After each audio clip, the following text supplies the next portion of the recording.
தமிழ் குர்ஆன். புண்ணியம் என்பது உங்கள் முகங்களை கிழக்கிலோ மேற்கிலோ திருப்பிக் கொள்வதில் இல்லை. ஆனால் புண்ணியம் என்பது அல்லாஹ்வின் மீதும் இறுதி தீர்ப்பு நாளின் மீதும் மலக்குகளின் மீதும் வேதத்தின் மீதும் நபிமார்கள் மீதும் ஈமான் கொள்ளுதல்.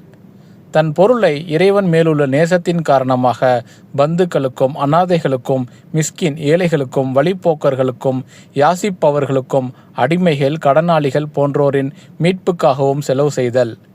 இன்னும் தொழுகையை ஒழுங்காக கடைபிடித்து முறையாக ஜக்காத் கொடுத்து வருதல்.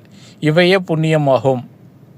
இன்னும் தாம் வாக்களித்தால் தம் வாக்குறுதிகளை நிறைவேற்றுவோரும் வறுமை இழப்பு போன்ற துன்பத்திலும் நோய் நொடிகள் போன்றவற்றின் கஷ்டத்திலும் யுத்த சமயத்திலும் உறுதியுடனும் பொறுமையுடன் இருப்போரும் தான் நன்னெறியாளர்கள்.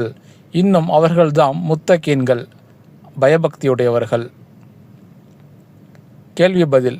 பிறந்த குழந்தைக்கு தாய்ப்பால் ஊட்டுதல் பற்றி இஸ்லாம் என்ன கூறுகிறது? குழந்தை பிறந்தது முதல் 2 ஆண்டுகள் வரை தாய்ப்பால் ஊட்டுதல் அவசியம் அல்லது சிறந்தது என்று இஸ்லாம் கூறுகிறது.